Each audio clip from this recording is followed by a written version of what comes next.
वाल्मीकि के राम। तपस्वी वाल्मीकि मुनि ने एक बार तप और स्वाध्याय में लगे हुए विद्वान नारद से पूछा, वीर्यवान नहीं होते। बहुत से वीर्यवान होते हैं परंतु गुणवान नहीं होते। राम इन दोनों गुणों का समुच्चय थे। उनमें भगवान के दया और मन्यु इन दोनों गुणों का मिश्रण था। इसी कारण कुछ लोग उन्हें अवतार शब्द से याद करते हैं। हम उन्हें पुरुषोत्तम के नाम से पुकारते हैं, जैसा कि अन्य प्रश्नों की व्याख्या से सुप्रसिद्ध है। महर्षि पूछते हैं, ऐसा कौन सा व्यक्ति है जो धर्म को जानने वाला हो, किए को मानने वाला, सदा सत्य बोलने वाला और व्रत पर दृढ़ रहने वाला हो। इन शब्दों से धर्मज्ञ एवं गुणवान की बात की विशद व्याख्या हो जाती है। वाल्मीकि के राम के जिस रूप का पाठक के मन में चित्र अंकित होता है, वह धर्म को जानने वाला है। प्रत्येक संकट के समय वह इस प्रश्न पर विचार करता है कि धर्म व कर्तव्य क्या है। आंखें बंद करके परिस्थितियों के पीछे नहीं भागता। जब कैकेयी ने महाराज दशरथ के वचन को सत्य सिद्ध करने के लिए वन गमन की सूचना दी, तब राम ने कर्तव्य को ही सर्वोपरि स्थान दिया।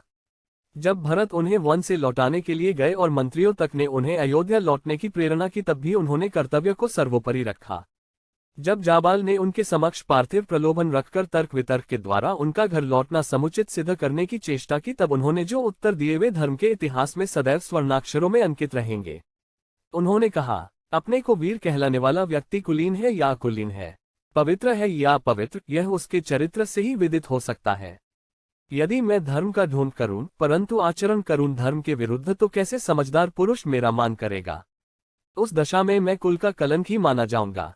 इस प्रश्न का दूसरा भाग यह है कि किए को मानने वाला कौन है। यदि कृतज्ञता का आदर्श देखना हो तो राम को देखो। सुग्रीव और विभीषण ने राम की संकट के समय सहायता की। राम ने उन दोनों का संकट निवारण करके उन दोनों को ही राज्य दिलाकर इस सहायता का जो भव्य बदला दिया था, वह राम की भावना का ज्वलंत प्रतीक है। हे मुनिव, इस समय संसार में गुणवान, पराक्रमी, धर्मज्ञ, कृतज्ञ, सत्यवक्ता और अपने व्रत में दृढ़ पुरुष कौन है। सदाचार से युक्त, सब प्राणियों के कल्याण में तत्पर, विद्वान, सामर्थ्यशाली और देखने में सबसे सुंदर पुरुष कौन है। जो तपस्वी तो हो परंतु क्रोधी न हो, तेजस्वी तो हो परंतु ईर्ष्यालु न हो, और इन सब दया, अक्रोध आदि गुणों से युक्त होते हुए भी जब रोष आ जाए तो जिसके सामने देवजन भी कांपने लगे। हे तपेश्वर, यदि आप किसी ऐसे महापुरुष को जानते हो तो उसका वृतांत मुझको बताइए, क्योंकि आप त्रिलोक भ्रमण करने वाले हैं। वाल्मीकि मुनि के प्रश्न का उत्तर देते हुए नारद मुनि ने कहा कि अयोध्या में इक्ष्वाकु वंश में उत्पन्न हुआ राम नाम से जो प्रसिद्ध राजा राज करता है, वह उन सब गुणों से युक्त है जिनका आपने उल्लेख किया है। नारद मुनि ने राम का तब तक का संपूर्ण चरित्र भी संक्षेप में महर्षि को सुना दिया। राम के उदात्त चरित्र को लिखने की प्रेरणा महर्षि वाल्मीकि को क्यों कर हुई, इसका विवरण वाल्मीकि रामायण के बालकांड में भावपूर्ण शब्दों में अंकित है।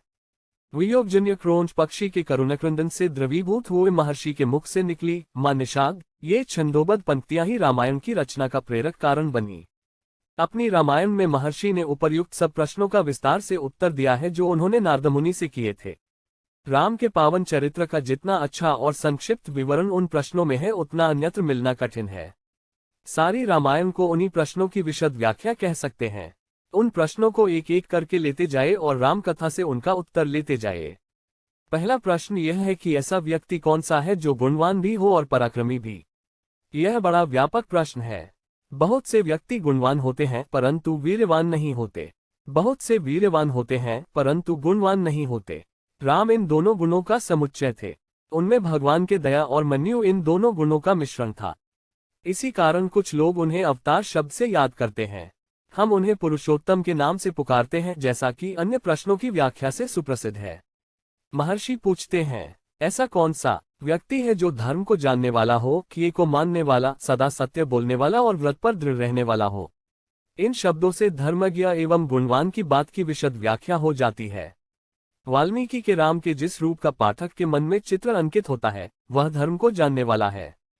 प्रत्येक संकट के समय वह इस प्रश्न पर विचार करता है कि धर्म व कर्तव्य क्या है। आंखें बंद करके परिस्थितियों के पीछे नहीं भागता। जब कैकेयी ने महाराज दशरथ के वचन को सत्य सिद्ध करने के लिए वन गमन की सूचना दी, तब राम ने कर्तव्य को ही सर्वोपरि स्थान दिया। जब भरत उन्हें वन से लौटाने के लिए गए और मंत्रियों तक ने उन्हें अयोध्या लौटने की प्रेरणा की, तब भी उन्होंने कर्तव्य को सर्वोपरि रखा। जब जाबाल ने उनके समक्ष पार्थिव प्रलोभन रखकर तर्क वितर्क के द्वारा उनका घर लौटना समुचित सिद्ध करने की चेष्टा की, तब उन्होंने जो उत्तर दिए वे धर्म के इतिहास में सदैव स्वर्णाक्षरों में अंकित रहेंगे। उन्होंने कहा, अपने को वीर कहलाने वाला व्यक्ति कुलीन है या अकुलीन है, पवित्र है या अपवित्र, यह उसके चरित्र से ही विदित हो सकता है। यदि मैं धर्म का ढोंग करूं परंतु आचरण करूं धर्म के विरुद्ध, तो कैसे समझदार पुरुष मेरा मान करेगा? उस दशा में मैं कुल का कलंक ही माना जाऊंगा। इस प्रश्न का दूसरा भाग यह है कि किए को मानने वाला कौन है। यदि कृतज्ञता का आदर्श देखना हो तो राम को देखो। सुग्रीव और विभीषण ने राम की संकट के समय सहायता की।